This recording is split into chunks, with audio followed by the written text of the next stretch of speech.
तो देखिए, मैं आपको बता दूं कि किसी भी अनुष्ठान का जो फल होता है उसमें 5 चीज़ों की भूमिका होती है। बच्चों, 20 नंबर के 5 क्वेश्चंस हैं। अब आप यजमान बने हैं तो मैं आपको बता दूं कि अगर आपको 100 में से 100 नंबर लेने हो इस यज्ञ के, तो उसमें 5 चीज़ों की हमारी ध्यान रखना है। 40 नंबर तो आपके पक्के हैं, क्योंकि उसमें 20 नंबर स्थान के होते हैं, किस स्थान पर कार्यक्रम किया गया। तो स्थान में तो कोई डाउट ही नहीं है, वृंदावन धाम है और यमुना जी का दक्षिणी तट है, ब्रज की भूमि है। स्थान तो परम सिद्ध है, सिद्धों से भी अधिक सिद्ध है।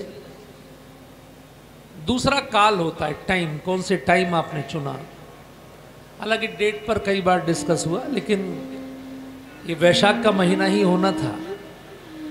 और मैं आपको बता दूं कि वैशाख को माधव भी कहा जाता है। वैशाख के महीने को माधव, जैसे चैत्र के महीने को मधु कहा जाता है, मधुमास, तो वैशाख को माधव कहा जाता है। इसलिए वैशाख के महीने में नारायण की उपासना ये सर्वश्रेष्ठ मानी जाती है। और ये कथा नारायण की उपासना ही तो है। परमात्मा से जुड़ने के जो अलग अलग साधन हैं, उसमें जैसे सतयुग में ध्यान तप होता था, त्रेता में बड़े बड़े यज्ञ होते थे, द्वापर में बड़े बड़े अनुष्ठान होते थे, कलयुग में एक कथा महत्वपूर्ण है। क्योंकि जैसे हर मौसम में सब्जियां बदल जाती हैं, हर मौसम के कपड़े बदल जाते हैं, हर मौसम का खान पान बदल जाता है, उसी प्रकार हर युग में परमात्मा की प्राप्ति का साधन भी बदल जाता है। तो कलयुग में एक कथा है।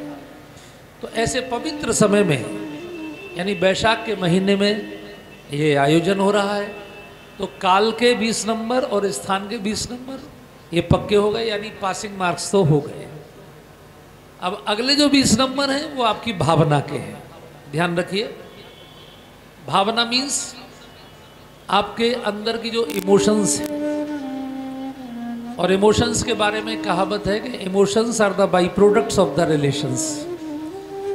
यानी भगवान से कितना गहरा अंदर से आपका संबंध है, उन पर कितना भरोसा है, उसी से आपकी भावना भी होती है। जाकी रही भावना जैसी, प्रभु मूरत देखी तिन तैसी।